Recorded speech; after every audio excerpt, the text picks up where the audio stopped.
Drunk drivers are responsible for killing more than 10,000 people each year, because when they get behind the wheel, they're capable of anything. Let me be honest with you.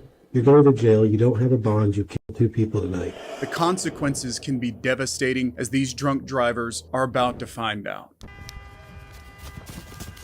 You killed somebody, 16 shots. 16 shots of vodka. No less was the amount Dylan Molina consumed at a bar in Texas on Saturday morning in November 2021. And this would be the difference between him being innocent and becoming a murderer. Dylan was so drunk that he even tried to walk behind the bar, after which he was made to leave by the bartender. As he left, his alcohol levels were twice over the legal limit, and worst of all, he intended to drive all the way home fully aware of his state. Alex was an off-duty cop driving through town in the car with his wife and kids, but he could never have expected the danger ahead of him at an intersection. Dylan's vehicle came crashing through the interstate and straight into the car carrying Alex and his family, and the results were devastating.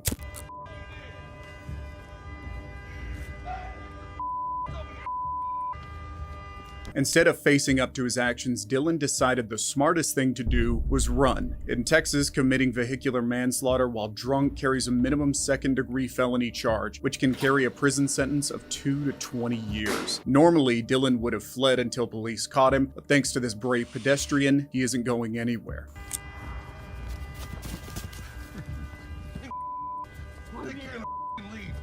You killed somebody, you killed somebody!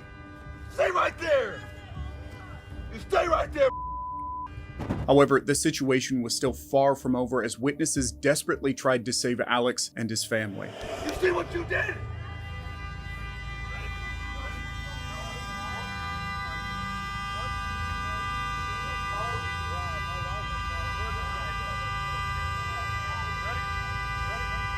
Tragically, Alex did not survive the devastating impact of the crash, but it's a miracle his wife and 2 children did. As for Dylan, he took a plea deal and pleaded guilty to intoxication manslaughter, resulting in a 15-year sentence. But it's not always other drivers and pedestrians that are in danger from drunk drivers, like in the case of this next driver who took her passenger on the last ride of her life. Ma'am, can you hear me?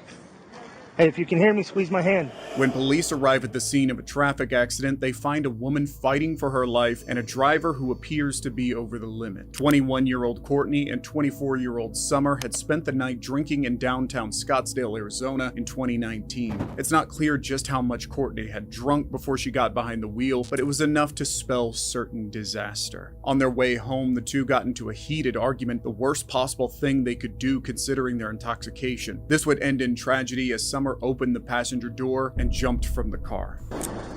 Hi, Courtney. Any of you face that way? Now go to your sides. Just relax your arms. Courtney, I'm placing you in arrest for driving under the influence of alcohol, okay? Okay, I'm going to take you back. I'm going to secure you in my vehicle. I got to go over some paperwork with you. We're going to end up at our station. And to get you processed as fast as I can or released as fast as I can so you can go across the street to the hospital, okay? Hospital is right next door to our jail. Because of how extreme the situation is, officers investigate how exactly this incident came to be in the first place. One of the other things I'm going to need, we need you to be able to get in your phone because they said you've got contact information for your friend. I have for her family. Do you have somebody that can come and pick up your dogs? No. You don't have another friend or anybody like that? No one. It's literally me and her. It's just the 2 of you here? Okay. I didn't know if you had any other friends or a coworker that you trust or anything like that? I don't trust anyone. From what is known, this happened near the 6500 block of Indian School Road at 7:40 p.m. It's not been determined whether Courtney called the police herself, but there were several phone calls to 911 claiming there was an injured woman lying in the road. Consequently, first responders desperately try to save Summer's life. Back up for me, okay? Ma'am, can you hear me? 64. Ma'am, can you hear me? It's the police. Ma'am, can you hear me? Ma'am, it's the police. Can you hear me? I need you to talk to me, all right? 407, subject's got labored breathing. Ma'am, can you hear me? Hey, if you can hear me, squeeze my hand. She wouldn't, she's not responsive. I told her to squeeze my hand. She's not squeezing it. Okay. It sounds like she was trying to breathe with the blood and stuff in her nose and mouth. The only way officers can immediately determine whether Courtney was guilty of a DUI was by conducting field sobriety tests. Usually, FTSs use various methods to test a driver's reflexes and reaction and can help officers get a rough estimate of how drunk someone might be. Often, these start with the pen test, where an officer asks a suspect to follow an object with their eyes like a pen. If there is a nystagmus, or the involuntary jerking or vibrating of the eyeball as it tries to follow the pen's movements, this could indicate the suspect has had too much to drink. Surgeries, brain surgeries, anything like that in the past? No? You mind if we take a look at your eyes real quick? Sorry. We're going to move up in front of these cars so we don't have to look at the flashing lights. So we're going to go just up kind of by the front of the squad, this Tahoe here. It's Courtney, right? Courtney. Okay. I'm awful with names. I had to check again. Sorry, So look at the little blue light. Okay. Can you see the little blue light okay? Okay. What I'm going to do is follow the little blue light with your eyes only. Do not move your head. So you're going to keep your head completely still. Okay? I'm a very shaky person. That's so understandable. you know. Just keep your head still the best you can, okay? No, I've got to actually don't move it. There you go.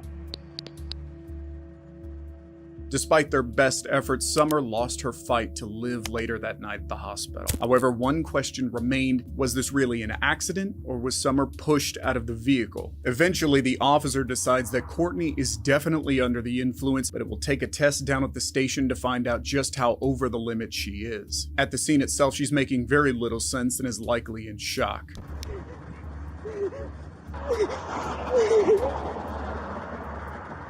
We're going to go around the passenger side of the... Everything should be in that top, the green Gonna looking see? one. As of December 2023, very little information has been revealed about this case, and investigators are still looking into the details of this incident. The case of Courtney Kaiser is one of the most tragic results of drunk driving. However, this former NFL star would prove it can get even worse after a night of constant partying.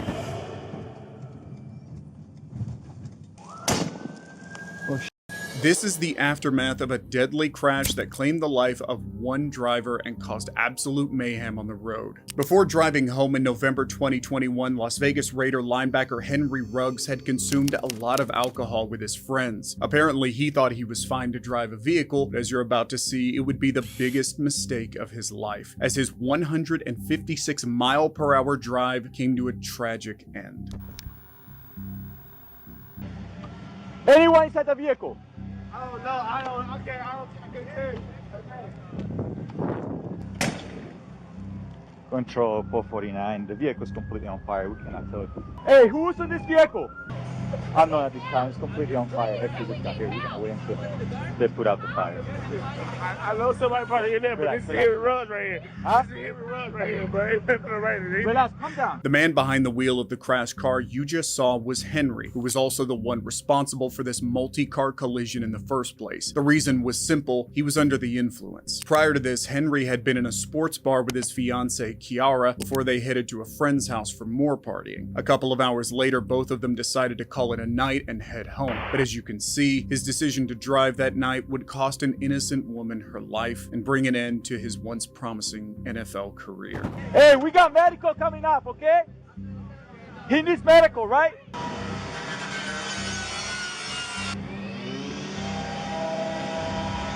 Only 1 year before the crash, the 24-year-old linebacker was drafted by the Vegas Raiders on a 4-year rookie contract worth $16 million. But now his life will never be the same again. Officers secure the scene and continue to examine the wreckage. Later investigations would also reveal that Henry was driving 3 times the speed limit, an irresponsible and dumb decision. So it seems like it happens like out there, man. So those skid marks? Yeah, the skin marks and the debris. Yeah. Like it happened out there, and then I mean, you think it dragged it? Huh? You think it happened over there and it dragged it all the way? yeah. Well, maybe when they got hit, Yeah. you lose control. You know, you get knocked out, and then the car keeps driving. Because the security guard I was talking to, he said he saw it. What, he saw what? So he basically was telling me that he saw the Corvette like speeding, and then he hears a loud bang, And then he comes over here, and he's like, apparently, I think he said 2 people in the car. He tried getting them out, but all of a sudden, the blimp started going crazy, so he couldn't. Inside that burning wreckage is 23-year-old Tina and her pet dog, and unfortunately, they never made it out. Police can only watch helplessly as the fire rages out of control and Henry's victims slowly suffer a terrifying end. Dude, if we would have been here maybe a couple minutes earlier, we would have been able to get him out. It wasn't just Henry's speed that was out of control that night, as his blood alcohol level was 0.16%, which is double the legal limit in Nevada. This, combined with his speed, was nothing but a recipe for disaster and ended up with him rear-ending Tina's car. On August 8, 2023, Henry was found guilty of 1 count of driving under the influence of alcohol, resulting in death, and 1 count of misdemeanor vehicular manslaughter. He will spend 3 to 10 years in prison, giving him plenty of time to realize the error of his ways. Finding out you've killed someone can affect people differently, but this next girl's reaction is chilling in every single way.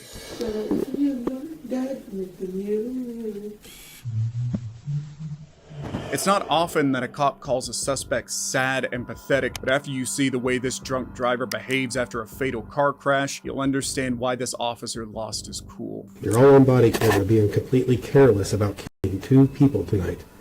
That's sad and pathetic.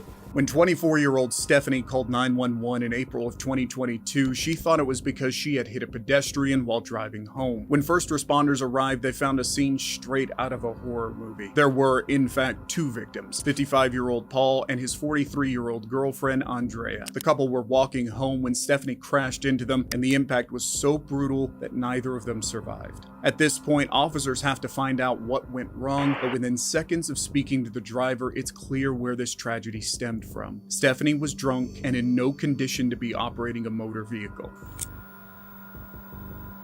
Come over here with me, ma'am, okay? I called as soon as this shit happened. I was like, this doesn't happen to me. I understand. I go to Bradley, why would this happen to me? Okay, so here's what I'm going to have you do. If you can maybe help Pyro do CPR on that one right now. You tell me, I'm right here. Okay, just hang tight right here. Has anybody gotten all your information? No. No one has. Someone, your friend took my license. Do you have a driver's license? Your friend took my license. Okay. Just to let you know I got body cameras. Okay. Were you leaving the bar or were you coming down the road? I was coming here. Okay. You know, I had just gotten my night started. So. Were you going this direction or this direction? I was coming this direction. This is your car, right? The Yes, red yes, car? Yes. You were the only one in the vehicle? I'm the only one. Okay, come over here to my squad car, okay? Do you have anything illegal on you? Yes. Marijuana in your purse. Okay. Have you had any marijuana tonight? No. Until we figure out how we're going to handle this, I'm going to have you sit uncuffed in the back seat of my car. I'm going to get you out. We're going to probably do some field sobriety tests and all that. I got some more questions for you. Are you hurt at all or need medics yourself? No, sir. I see you got glass cut all over you. Do I? Okay. I think I'm okay. Okay. All right. Okay. Hang tight a minute. Watery eyes and slurred speech are a telltale sign of too much alcohol, and Stephanie is giving off all kinds of red flags. Even worse, she's got alcohol and weed inside the car. You have the right to remain silent. Anything you say can be used against you in court. That being said, will you talk to me? Explain what happened? I will talk to you about anything. All right, so explain in detail just what happened prior to the accident. I was coming to full throttle, and I was almost here, as you can see. Were you driving this way or that coming down that side road? I was coming here, this way. Okay. And suddenly, one person walked out in front of me. Okay. And my car got hit. I called you as soon as they got hit. You called 911? Yes, I called 911 as soon as something happened. And then someone said, oh, someone else has hit. I'm just like, oh my God, how did that happen? Okay, what happened when you hit the one person? What happened? I just called you. That's all I know. Okay. I called you. Did they fall down right away, or did you get out and help them, or what happened? I got out, I called you, and then everyone else came out, so I kind of just let them come and take over the situation. Okay. But I promise you, I only know one person got hit, and I'm just like, they came out of nowhere because I am a safe driver. I get it. If you had asked me, how fast were you going when you hit the person? I would say I was going at least 40. At least 40. You think maybe 40 to 45, but at least 40. Okay. All right. Do you think you were going too fast for this area at the time with the darkness? I honestly don't think I was going too fast because I try to be precautionary about where I'm at. Okay. But I just know that one person came out of nowhere. Did you have your headlights on? Yes, sir. Brights on or just regular headlights? Regular. Okay.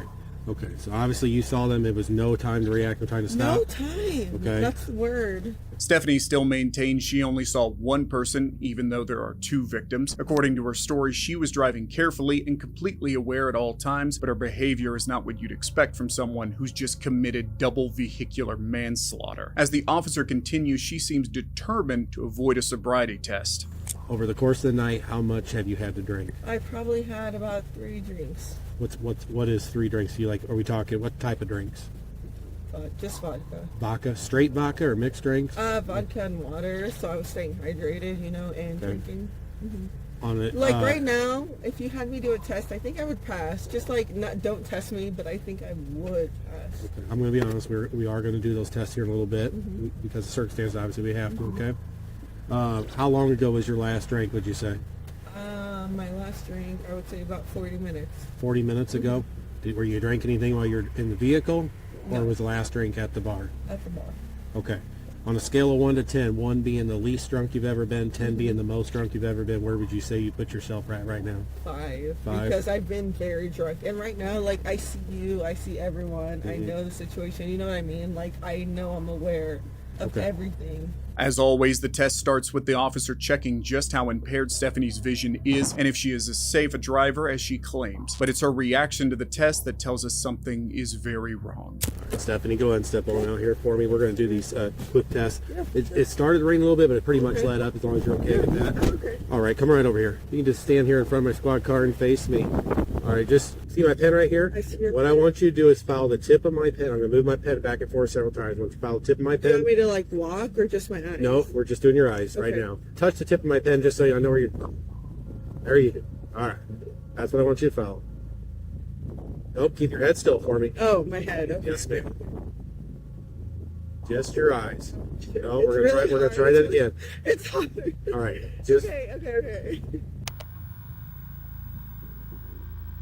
The next test is the walk and turn. During this test, the officer will look for several signs to determine whether the driver's cognition and physical ability are impaired. These can include using your arms to balance, losing balance while turning, and stopping to regain your footing. what I'm gonna have you do is stand about right here, face my car. We don't have a line. We're gonna pretend there's an invisible line straight from you to my license plate, okay? What I want you to do is put your left foot down first. Okay. Now put your right foot in front of your left foot with your right heel touching your left toe, just as I'm demonstrating. Go ahead and get in that position for me. Can I show an example? Yeah, I want you to. Oh, okay. Go ahead and tie your shoe for me, okay? Sorry. All right, go ahead and begin the test, okay?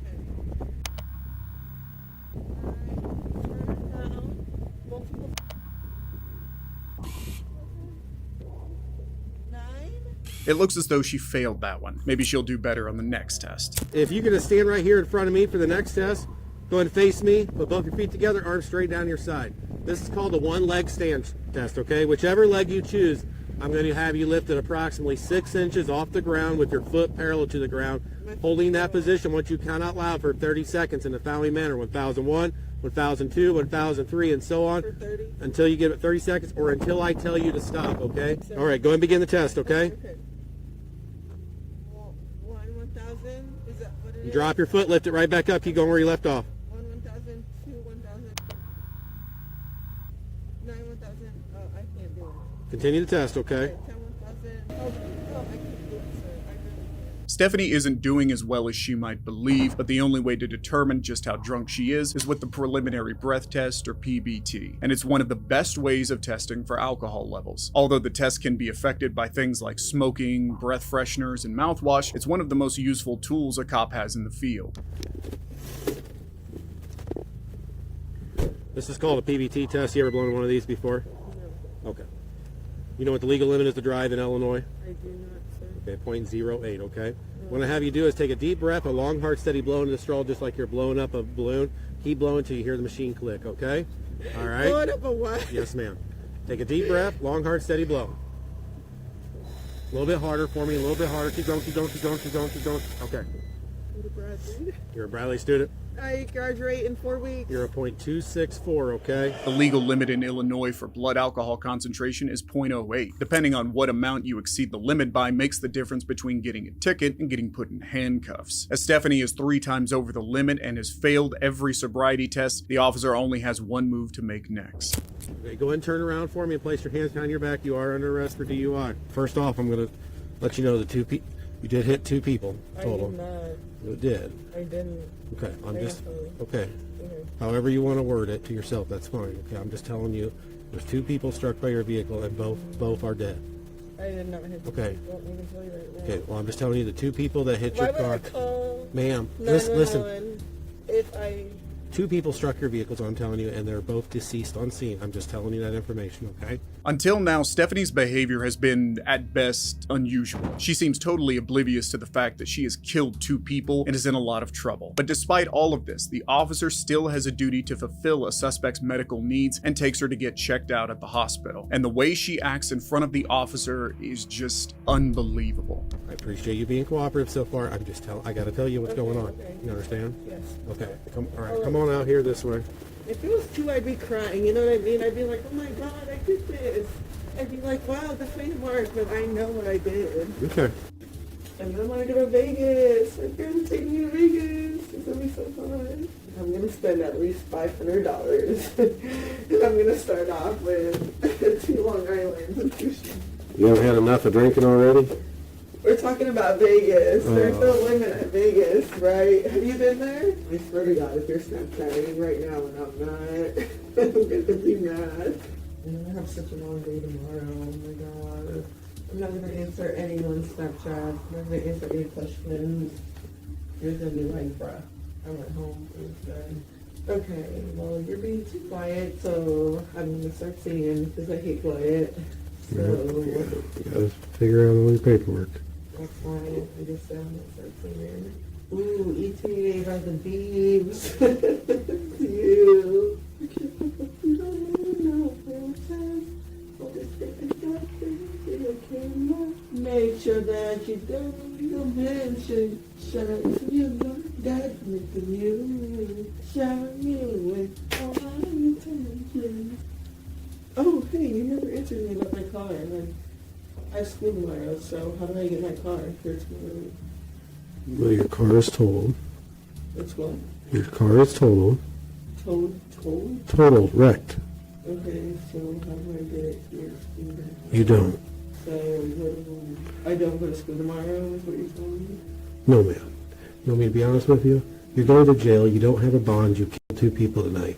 I don't think you understand that. You do not have a bond. You are not getting out of jail. Your car is property of East Peoria Police Department because it's a crime scene. It killed 2 people tonight. You are clueless with that, clearly. I've already explained this to you. You're going to jail for reckless homicide tonight. You're going to jail for aggravated DUI for killing 2 people. That's what's going on. So no, you're not going to school tomorrow. You're not getting your car out of impound. Can I have a Tuesday leave for my night class? Did you just hear what I just told you? You said I'm not going tomorrow. I'm talking about Tuesday. Did you understand what I told you, that you killed 2 people tonight? Yeah, so I'm just wondering when I can go to school. You're all on body camera being completely careless about killing 2 people tonight. You could care less. That's sad and pathetic and horrible all at the same time. But it's okay. They're taking me to Vegas for my birthday. In 2 months. That'll be fun. In this case, the cop was absolutely correct. Stephanie won't be going to school tomorrow, and she's definitely not going to Vegas. She eventually pleaded guilty to aggravated driving under the influence of alcohol and aggravated reckless driving. The victims' families asked for a maximum sentence of 28 years, but the judge gave her 14 years, and she must serve at least 85% of that sentence. Stephanie apologized to the families and spoke out against driving under the influence, but in this case, it might be too little too late. However, Stephanie's attitude is nothing compared to this next drunk driver who learned the consequences of not cooperating with a police officer. Take your seatbelt off. You do it. You're hurting me. Well, you should have thought about that before you fought me. Ow! On August 8th, 2023, a cop in Sebastian, Florida noticed a pickup truck struggling to stay in its own lane. Without warning, the truck crashes into another vehicle right in front of the pursuing officer, and police need to find out what's going on with the driver. You okay? I am. Did you see that truck hit us? Well, he was up a pretty good ways from me, but as long as you're okay, I may run up and get with him. So just sit tight. I may have somebody else with you. Okay. Okay? Thank you. I'm checking. Stand by. You okay? Yes. Huh? Yes, sir. No injuries. Possible signal 1. You okay? Yeah, do you have your license on you? Probably. This is Jennifer, and she's not hurt or in shock. She's drunk, and this cop knows it. Probably. How much have you had to drink? Oh, no. Okay, I need you to get your driver's license for me. Go ahead. I'm sorry.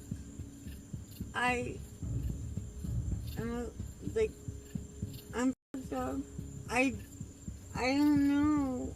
Do you have a driver's license? Yes, I do. Okay, where's your driver's license at? I'm saying I don't know. Are you having some kind of medical issue? Can you unlock the door for me? Unlock the door. Are you sure you're not injured? You don't know? I'm not injured. Okay.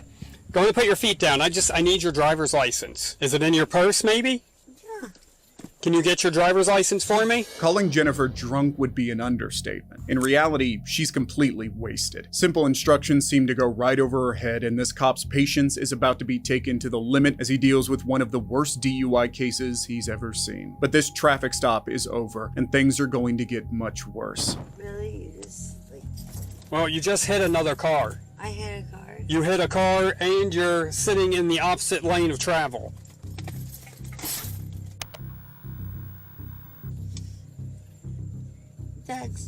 Is the truck registered to you? The truck registered to you? Oh, okay. Did I hurt somebody? No, you didn't hurt anybody. I didn't. What's that? Did I hurt somebody? No, you didn't hurt anybody. Okay, Jennifer. Yes. Just let you know, you was involved in an accident, okay? I believe you're impaired. I believe you've had too much to drink to be driving. Would you be willing to do some tests? Please, no. I don't want to. It's not an option. Florida's implied consent law states that if you're legally driving a vehicle, then you have already consented to take DUI tests, which includes providing blood and urine samples. This does not apply to field sobriety tests, which can be refused. However, if a suspect is found guilty of a DUI, refusal of an FST can serve as evidence during their prosecution, which could potentially result in a harsher sentence. In this case, police are well within their jurisdiction to take Jennifer to the station to conduct testing of her blood alcohol levels, and there's no point in resisting. But Jennifer decides she prefers the hard way out. You don't want to take the test? No. Okay, go ahead and step out of the vehicle for me. Jennifer, step out of the vehicle for me. Take the seatbelt off. Take your seatbelt off. You do it. No. No. It's right there. Why- Just take this. Don't make this more difficult than what it needs to Why are you be. telling me to do that? I'm No, asking you to take your seatbelt off and step out of the vehicle for me. I'm trying to be nice about this. You're not willing to do any tests for me, correct? I am not. Okay, go ahead and put your hands behind your back. Don't do this. Don't resist. Why are you doing this? You. Yeah, I'm a f***ing woman, and you want to fuck. Give me your arm. Oh, this makes you feel good, right? You're hurting me. Well, you should have thought about that before you fought me. Ow! You're hurting me, you piece of shit. You're going. No! No! Stop! That's not gonna work, bro. You understand me? Oh, yeah. So now you just got a felony battery on a law enforcement officer. Get off me, Jesus! No. Get off me! Although officers manage to restrain Jennifer, she kicks one of them, adding another charge to the list. But these cops still have a duty to look after their suspect. And the fact that these cops hold it together after being insulted and assaulted shows just how professional police can be when faced with the most troublesome suspects. But whatever the officers try, Jennifer resists every step of the way. All right, Jennifer, let's go. What I do? You're at the hospital Why? because you wasn't acting right at the jail. I don't need to go to jail.